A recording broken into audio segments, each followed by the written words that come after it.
Kahoots is a 50-level puzzle game, and what the objective is you've got a character called a Kahoot who kind of moves of his own accord, and what you do is you move the blocks that form the floor, and you can create a safe path for the Kahoot to get from the start point to the exit. There are different types of special block that you can use to sort of help get there, so there's like trapdoors, jump blocks, that sort of thing.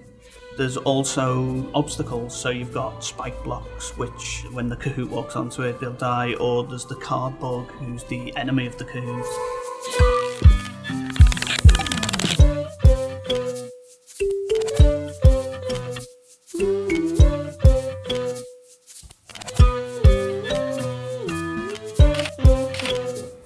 So Nat, you're the creator of these guys. This is the playable character, isn't it? The Kahoot. Yeah, that's the Kahoot we used in the game. And where did you first come up with this?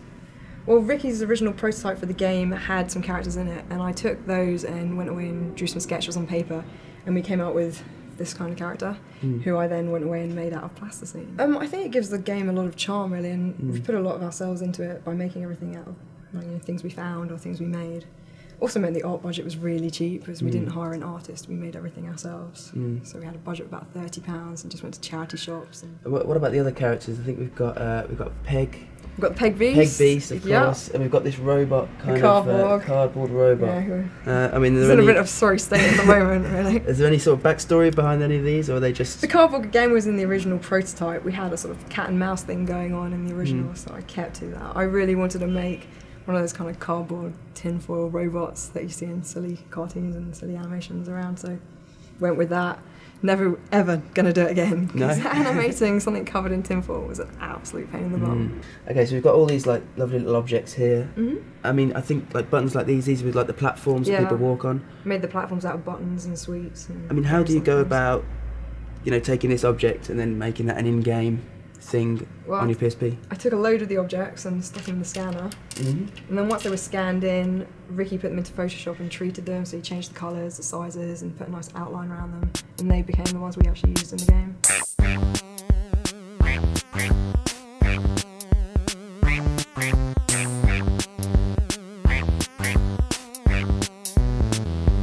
Okay, so Ricky, just speaking to Nat, she told me that you came to her with the sort of basic concept of the gameplay, and from there Kahoots was born.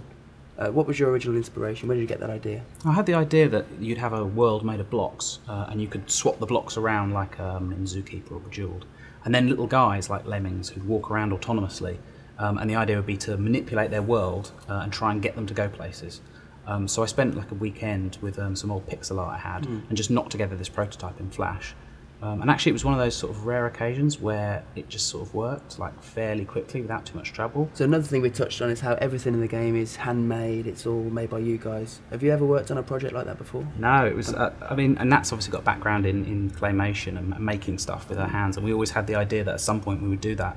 And originally like it was going to be a pixel art game, but then we thought, actually, do you know what, we could just really go to town on this and just and almost set a rule that in the game everything has to be handmade.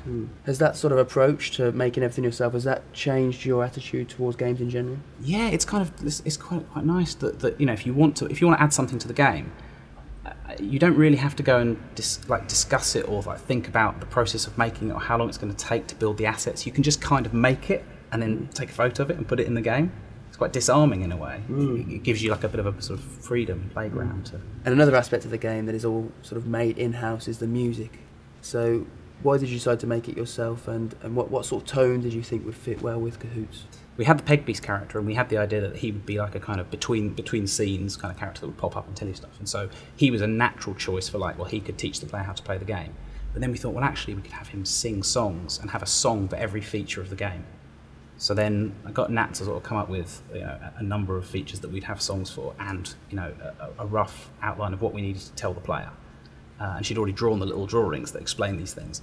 And so then it was like Rob came in and just put a metronome tick, and I'd go away and sort of scribble down some lyrics and sort of I tried to channel like Patrick Moore or like Tony Benn, like quite posh, austere English gentleman.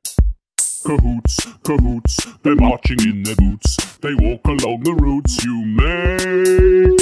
Drag the blocks which form the floor, get them to the exit door. Help all the Kahoots escape.